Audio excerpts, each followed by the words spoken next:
हमारे YouTube channel पे आप सबका स्वागत है दोस्तों। राधे राधे। गाने जा रही हूँ कजरी गीत। सावन आने वाला है और बारिश हो रही। कजरी गीत अच्छा लगेगा तो दोस्तों लाइक करना, शेयर करना, हमारे चैनल को सपोर्ट करना दोस्तों। बहुत अच्छा है दोस्तों।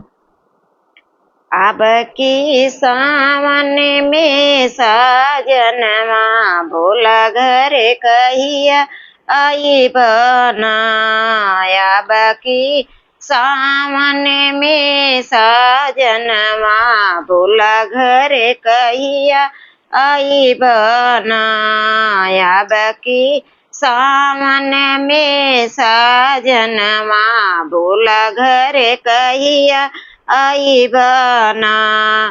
हरियर हरियर भय खेत खरियानवा भोला घरे कहिया आई बना। हरियर हरियर खेत खरियानवा भोला घरे कहिया आई बना। पुरवा पवन मोरा जियर जरावे, पुरवा पवन मोरा जियर जरावे। पुरवा पवन मोरा जियर जरावे, बोलिया सुनावे कोयलिया ना। हरियर लहर खेत के धनवा भोला घरे कहिया आई बना। हरियर लहर खेत के धनवा भोला घरे कहिया आई बना।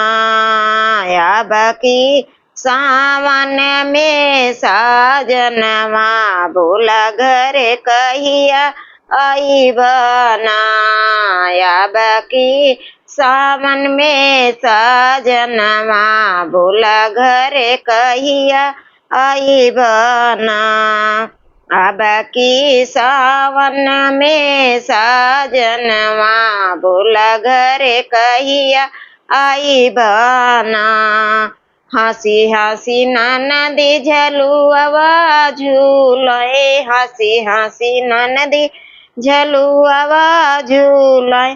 वही अमावा के डरिया नारी माझी में बूंद पड़े आंगन में बोला घरे कहिया आई बना। हंसी हंसी ननदी झूलाई झलुआवा, हंसी हंसी ननदी झूलाई झलुआवा। वही अमावा के डरिया ना हंसी हंसी ननदी झूलाई झलुआवा। वही अमावा के डरिया ना। अरे माझी में बूंद पड़े आंगन में भोला घरे कहिया आई बना। रे माझी में बूंद पड़े आंगन में भोला घरे कहिया आई बना। भोला घरे कहिया आई बना। हमारे सजन जी भय परदेसिया ना जानी कौने करनवाना। हमारे सजन जी भय परदेसिया ना जानी कौने करनवाना। सोची सोची बहे आंसू, सोची सोची बहाए मोर नयनवा ना जानी कौने करनवाना। सोची सोची बहाए मोर आंसुइया बोला घरे कहिया आई बना। सोची सोची बहाए मोर नयनवा बोला घरे कहिया आई बना। अब की सावन में साजनवा भोला घरे कहिया आई बना।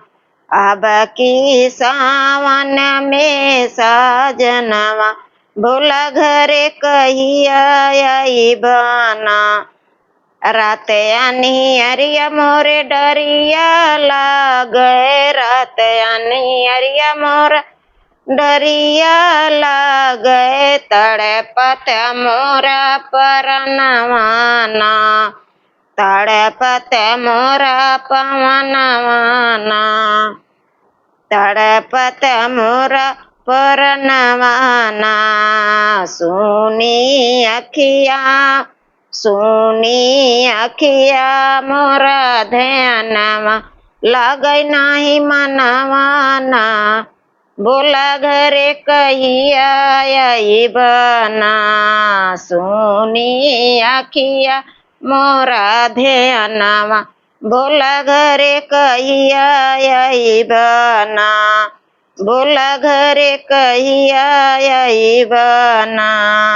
खेत खरियाना, खेत खरियानवा हरियर भये, बोला घरे कहिया आईबना, बोला घरे कहिया आईबना, बोला घरे कहिया आईबना। आबा की सावन में साजनवा, बोला घरे कहिया आईबना। आबा की सावन में साजनवा, बोला घरे कहिया आईबना, बोला घरे कहिया आईबना। फिर मिलते हैं दोस्तों अगले वीडियो में।